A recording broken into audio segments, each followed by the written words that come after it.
Dito nga po pala ay may glue po tayo at lobo tissue. Tapos may tubig po tayo dyan. Then, yung glue po ilalagay po natin dyan sa tubig. Bubuhos po natin dyan.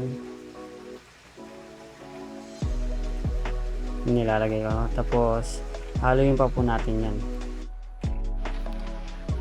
So, kumuha nga po pala tayo dyan ng yan, straw para haluin po natin. Then, yung lobo po, papalubin na natin yan. Then, yan po gagawin natin guide upang makabot tayo ng paper lamp. So, yan po, nilalagay ko na po yung tissue sa lobo. Then, yan, pinapairan ko na po na ng glue. Yan, glue na may tubig. So, habang tumatagal medyo malambot pa po pero okay na. So, nilagyan po natin ng ano dyan, ng paper na brown. So, yan. Lalagay lang po natin yan hanggang sa mabuo natin.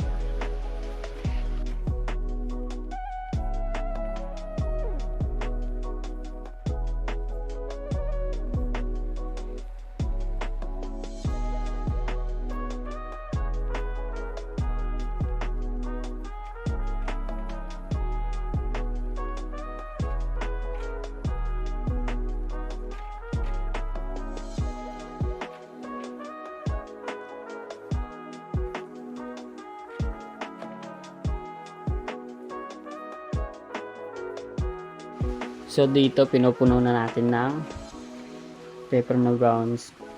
Papalibutan lang po natin yan hanggang sa maubos po natin yung papel na brown.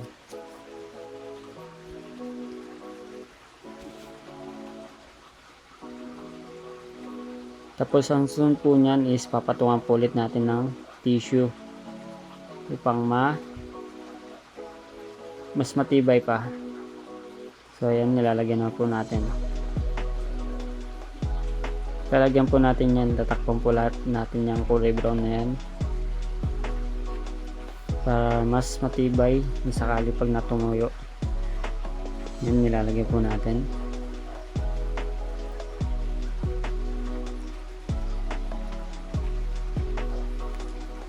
Yan, once na natuyo yan, gagawin po natin na paper lamp po yan. So, ilalagay po natin sa ilaw yan. So, yun.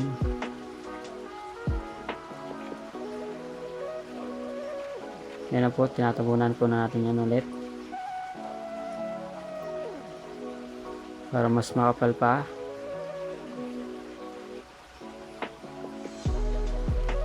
Pang di masira once na, tinanggal po natin ang loob. Tinanggal po natin yung logo sa loob. Tapos po nyan is paparawin po natin upang matuyo po agad. Once na natuyo po, lalagay po natin yan sa ilaw. So, yung likod po nyan is gugupitin po natin pabilog yung sa may buntot ng logo. Okay. Kaya po, pinapatungan po ulit po natin upang mas makapal pa. Ayan.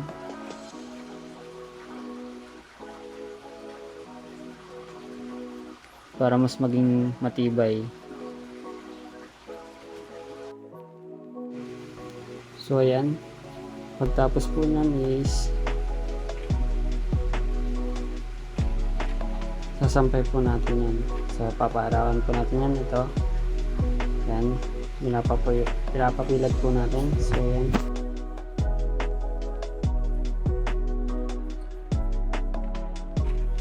At ito na ang kinalabasan ng ating gawa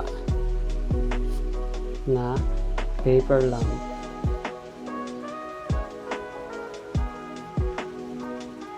So, naging success ang ating ginawa.